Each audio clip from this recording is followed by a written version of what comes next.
whether you're doing it long distance or not, communication is key, obviously. But of course, especially when you're long distance, then communication is very, very important. Hello, my name is Gloria Melinzi. Thank you so much for joining me today. In today's video, we are switching gears a little bit.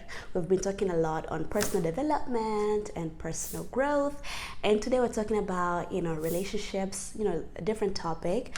I want to share out something different today. So for those of you that do not know, I'm actually currently in a relationship, and how we actually met, a bit of a background story is that we actually met in Tanzania, so back home. So he's Tanzanian, we met back in Tanzania, and he was there for holidays. And after that, of course, he had to come back here, continue with his work and everything else, and he asked a girl to join him, here in Canada. But of course, before I could, I was still in Tanzania for I'll get into it, but basically months, I don't know if it was years, I couldn't come right away, right? So we had to stay long distance for a number of months. And during that time, obviously it was ups and downs, but we made it through because obviously I'm here now, right? So I need to just speak on how we actually made it, how we maintained our relationship throughout that long distance that we had. And for anyone that's in a long distance relationship, then these are some tips and tricks that you could apply in your relationship that will help you out as well. All right, so let's not waste any time. Let's dive in.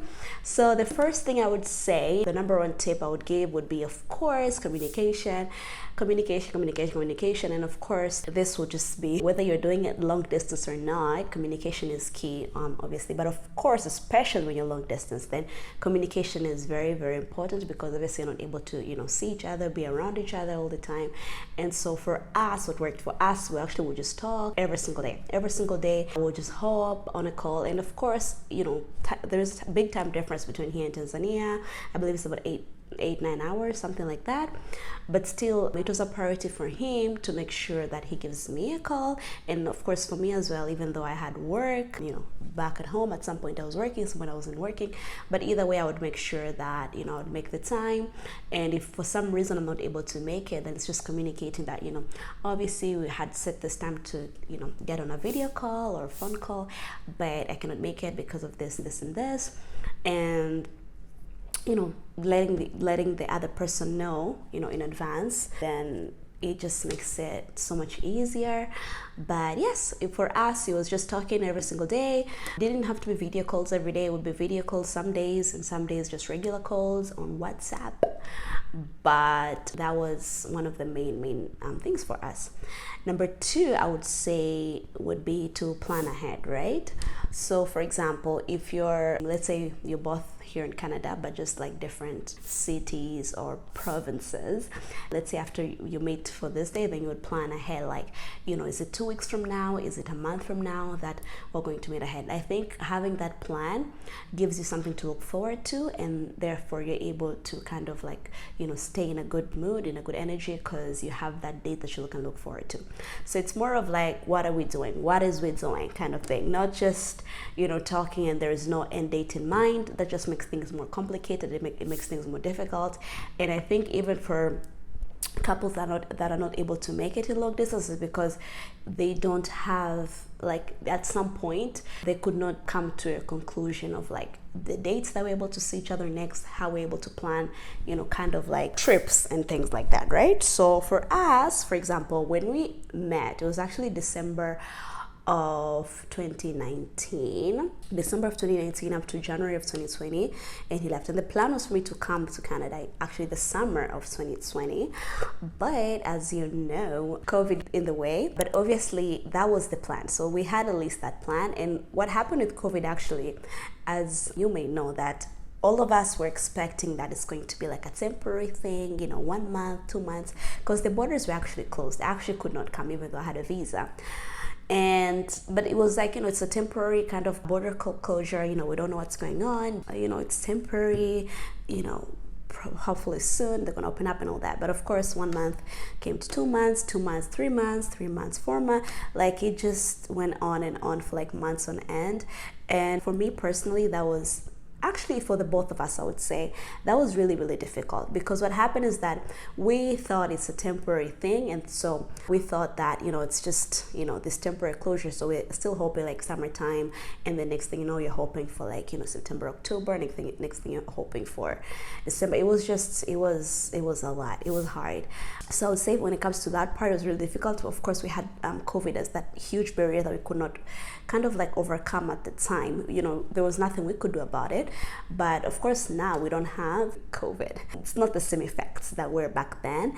And so what I would say for right now is just to plan. If you're meeting like long distance, you know, from like different cities or different countries, you plan like, okay, we just, you know, met like this December, January. When are we meeting next? We're going to meet summertime kind of thing, right? That gives you a date to look forward to. And then hopefully you don't have COVID to worry about. Okay? All right, and I would also say that when it comes to planning ahead, I think it's important to also plan. If you're trying to see how things are going, that's fine, but at some point we do have to have the conversation of, okay, where is this going? You know, we're not going to be long distance forever, obviously. So let's talk about who is moving where. Like, are you moving here? Am I moving there? Kind of thing. We kind of need to have the conversation and then get to kind of like a conclusion or mutual understanding, right? A mutual agreement of like, okay, this is the plan, this is what we're going to do, and then you work your way into getting there. Okay, hopefully love is enough to make you take that leap. All right, the next tip that I would give would be trust. So trust as well, the same applies with trust. It does not matter if it's long distance or not, but in this case we're talking about long distance relationships, and so of course trust is huge. I can just think for myself, for example, if we were to set to have a call at this certain time and the call did not happen, it's not for you to jump immediate conclusions of like, oh, he must be cheating kind of thing, right? I don't know, I've been described as naive previously, but personally, just at least if a person didn't give me a reason to think of it that way, I just never came to that conclusion. I don't think of like, oh, he must be cheating, or like when it comes to the time when we do actually get to talk, I just want to hear like what happened. You know, we plan to talk at this time, like what are we up to, and then whatever reason that I was given, I would just believe and trust that he was doing the right thing and he didn't do anything to kind of deceive me, right? And obviously he did not give me a reason to think otherwise. You know, if I was to, you know, get some clues or some hints of like infidelity or anything like that, then that's a different story. But as long as the person did not do anything to make you feel as though you can doubt them, then you just want to give them the benefit of the doubt. And when you do have those lapses in time where you didn't communicate, and you don't want to be the kind of person that just jumps to conclusion and think that they're up to no good, right? If we're traumatized from previous relationships with other, you know, men, then that's the trauma that has to be dealt with. But you don't want to, you know, kind of like carry the baggage onto the new relationship. So that was trust. The next tip would be to, you know, from time to time do something different, something special. So just because you're long distance, that does not mean that it's just complete low maintenance and I don't have to do anything. I've actually seen this thing on I don't know if it's Instagram or TikTok, where couples that are in a long distance relationship would do this kind of thing where they would do like a setup, like a dinner setup, and like, you know, you're on the other side, I'm on the other side, and we're having dinner together, we're having conversations, you know, just like this. And I think I never did that, but I think that's really, really, really cute. You know, it's basically just finding ways to still have that quality time, even though you don't have that physical presence, right? So you just wanna, I don't know, if you were to Google like ideas for long distance relationships, ideas to, you know, spice things up, you make the other person feel special.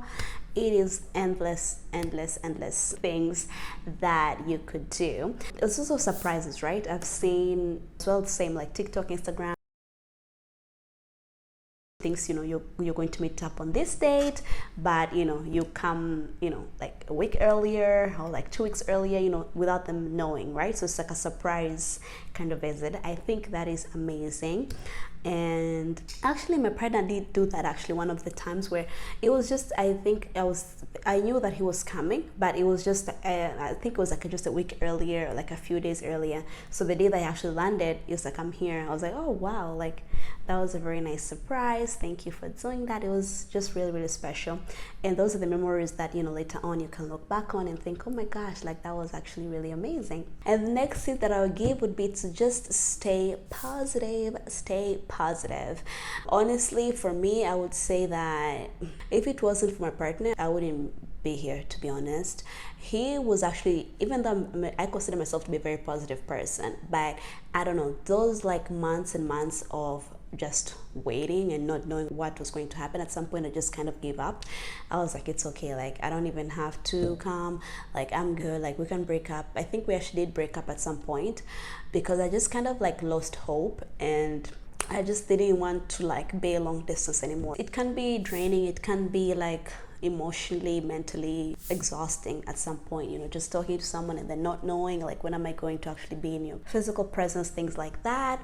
So I don't know, but I think for us, like he was the main person who was like the positive person to be like, you know, like don't worry, it's just a matter of time, like kind of like stay positive, be positive, it's okay, don't worry, it's just a matter of time. Like obviously at some point the borders are going to open again, and you'll be able to travel and all that good stuff. So I do think it's perfect if the both of you are able to just stay positive and being in that kind of like good, hopeful kind of mindset. But even if it's just one partner who's kind of like, you know, holding the other one's hand to say that, you know, we can do this, we can make it, let's just focus on the end goal. And then of course it ended up working out, because I'm here now, right? We reunited. So it can work, right? If there are plans that are set in place, if there is communication, if there is trust, it can definitely 100% work. Of course, if you're that kind of person who's like, long distance is not for me, I cannot do it, then of course that's also obviously that's totally fine, but it's not for everybody, I would agree. So yes, thank you so much for reaching up to this point of the video. It was a very quick, fun one I wanted to do. I hope you enjoyed it. If you did, then please hit the like button and don't forget to subscribe. Thank you. I'll see you next time. Bye.